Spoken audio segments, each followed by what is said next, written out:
पंजाब विधानसभा में नेता विपक्ष और आम आदमी पार्टी के सीनियर नेता एच.एस. फुल्का जी ने नेता विपक्ष पद छोड़ने का फैसला किया है। क्यों फैसला किया? हमारे साथ फुल्का जी हैं। सर, क्यों आपको ये फैसला लेना पड़ा पद छोड़ने का? देखो, ये जो 84 के केसेस, जो 84 के कत्लेआम सिखों के खिलाफ हुआ, उसके केसेस मैं पिछले 33 साल से कर रहा हूँ। आज वो अब केस बड़े नाजुक मोड पे आ गए हैं। जो जुलाई के महीने में 12 ये पेशी हैं वो उन केसेस की। तो बार काउंसिल ने मुझे कहा कि मैं जहाँ तो ये केस करूँ, जहाँ मैं अपने पद पे रहूँ, क्योंकि वहाँ मंत्री का रैंक है। एमएलए एमपी तो केसेस में पेश हो सकता है, मगर मंत्री नहीं हो सकता। तो अब मुझे इन दोनों में से एक को चुनना है।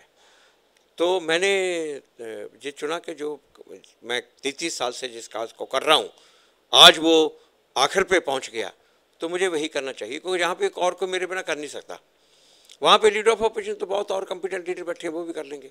आम आदमी पार्टी की लीडरशिप से बातचीत हो गई थी पहले ही? हाँ, मैंने बता दिया था और उन्होंने को मैंने अब बोल दिया कि आप जल्द से जल्द किसी और को चुन लो। क्या लगता है कि सामने किसी का नाम आपने प्रपोज भी किया होगा?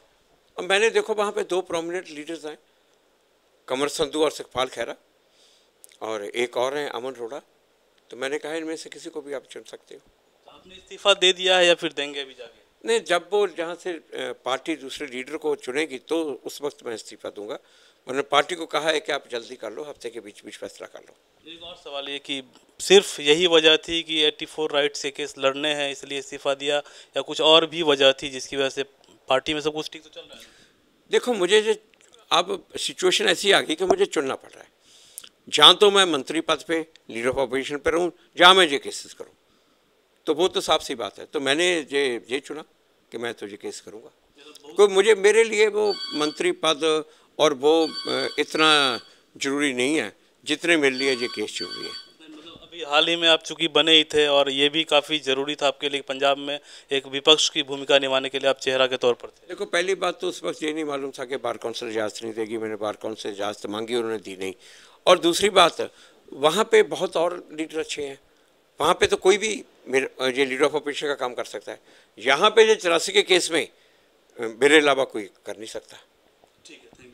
तो 2 रास्ते थे। एक रास्ता था कि 84 दंगे के केस लड़ने हैं, और दूसरा रास्ता था कि पंजाब में नेता विपक्ष के तौर पर मंत्री की जो भूमिका, मंत्री का जो लेवल होता है, उस ओहदे को बरकरार रखना। तो उसमें ये जो मौका था वो नहीं मिलता, इसलिए इन्होंने चुना कि 84 दंगे को ही अंजाम तक पहुंचाया जाए, और ये इसी के लिए इन्होंने नेता विपक्ष पद छोड़ने का फैसला किया है।